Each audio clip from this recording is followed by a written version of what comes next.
এই ভাইটা চার দোকানে চা রেডি করছিল। ভাইটা দেখতে পেলো তার বন্ধুরা সবাই তার দোকানের দিকে আসছে।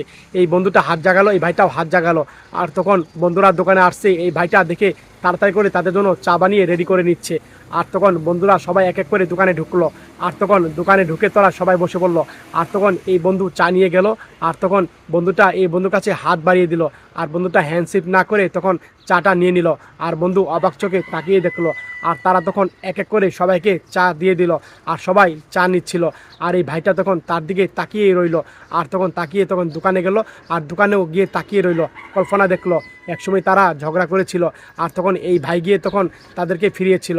আর তখন এই বন্ধু দিকে সে তাকিয়ে দেখলো আবার ঝগড়া করেছিল। তখন এই ঝগড়া এই বন্ধুটা তখন তাদের সমাধান দিয়েছিল। আর তখন এই বন্ধুটা এই কল্পনাগুলো দেখলো। আর বন্ধু অবাক চোখে বন্ধু দিকে তাকিয়ে রয়েছে। আর বন্ধুকে নিয়ে একসময় সে এসে পড়েছিল। আর দেখতে পেলো বন্ধু চা খাচ্ছে। আর তখন এই ভাইটা তাকিয়ে রইলো, এই ভাই চা চাইলো। আর তখন হ্যাঁ ভাই দিচ্ছি। আর তখন এই ভাই এক কাপ চা রেডি করে এই ভাইকে দিচ্ছিল। তারপরেও ভাইটা তাকিয়ে রইলো তার বন্ধুর দিকে। বন্ধু কোনো কথা বলো না। সত্যি ভাই, এই ভিডিও দেখে যদি আপনারা শিক্ষা গ্রহণ করতে পারেন, মন থেকে শেয়ার করে দিয়েন, মন থেকে শেয়ার করে